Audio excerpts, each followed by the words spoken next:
പ്രതിസന്ധികളും പ്രതികൂല സാഹചര്യങ്ങളുമാണ് എപ്പോഴും ഒരു പോരാളിയെ സൃഷ്ടിക്കുന്നതെന്ന് പറയാറുണ്ട്. അങ്ങനെയാണെങ്കിൽ മുഖ്യമന്ത്രി പിണറായി വിജയനോളവും LDF സർക്കാരിനോളവും വലിയ പോരാളികൾ ആരുണ്ട്? കഴിഞ്ഞ 10 വർഷത്തെ LDF സർക്കാരിന്റെ നേട്ടങ്ങൾ നിരവധി പ്രതിസന്ധികളെയും പ്രതികൂല സാഹചര്യങ്ങളെയും അതിജീവിച്ചതായിരുന്നു. പ്രത്യേകിച്ചും കേന്ദ്ര സർക്കാർ തന്നെയായിരുന്നു സംസ്ഥാന സർക്കാരിന്റെ മുന്നോട്ടുള്ള യാത്രകളിൽ ഏറ്റവും വലിയ കടമ്പ. ഒപ്പം ഏത് വികസന പദ്ധതിക്കും തടസ്സം നിൽക്കുന്ന കേരളത്തിലെ പ്രതിപക്ഷവും. കഴിഞ്ഞ ഒരു പതിറ്റാണ്ട് കാലയളവിൽ കേന്ദ്രം കേരളത്തിന് മുന്നിൽ തീർത്ത ദുരിത പർവ്വങ്ങളുടെ കണക്കെടുത്താൽ ഇതിനെയെല്ലാം അതിജീവിച്ചു മുന്നേറിയ സംസ്ഥാന സർക്കാർ ഒരു ലോകാത്ഭുതം തന്നെയാണ്. നികുതി വിഹിതം, ഗ്രാന്റ്, പദ്ധതി വിഹിതം, കടമെടുപ്പ് പദ്ധതി എന്നിവ വെട്ടിക്കുറച്ചതിലൂടെ കേരളത്തിന് നഷ്ടമായത് 1 ലക്ഷം കോടിയിലേറെ രൂപയാണ്.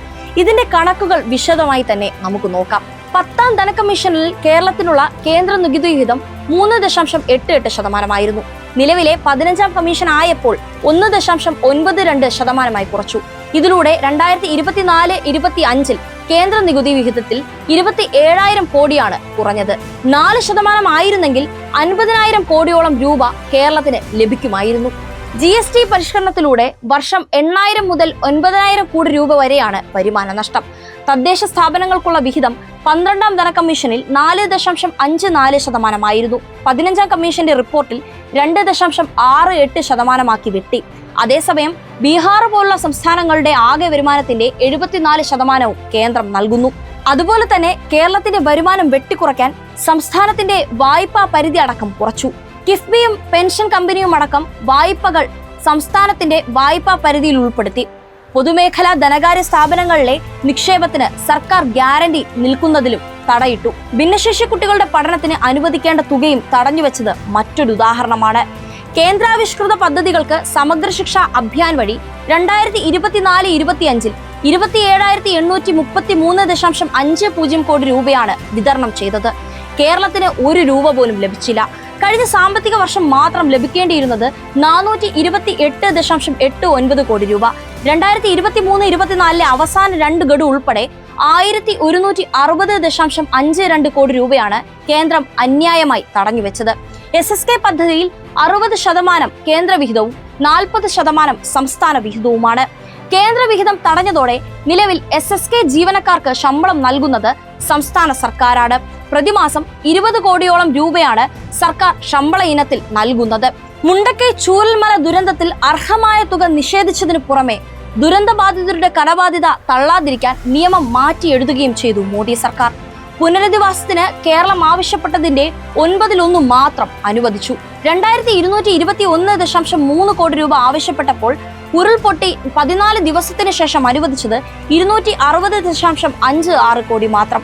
298 പേർ മരിച്ച ദുരന്തത്തിൽ 1,202.12 കോടി രൂപയുടെ നഷ്ടമാണ് കേരളത്തിന് സംഭവിച്ചത്. 2018 മഹാപ്രളയകാലത്ത് വിദേശ സഹായം സ്വീകരിക്കാൻ അനുവദിക്കാതിരുന്ന മോദി സർക്കാർ പക്ഷെ BJP ഭരിക്കുന്ന മഹാരാഷ്ട്രയിൽ യഥേഷ്ടം അനുമതി നൽകി. പ്രളയത്തിൽ 20,000 കോടി രൂപയുടെ നാശനഷ്ടമാണ് കേരളത്തിനുണ്ടായത്.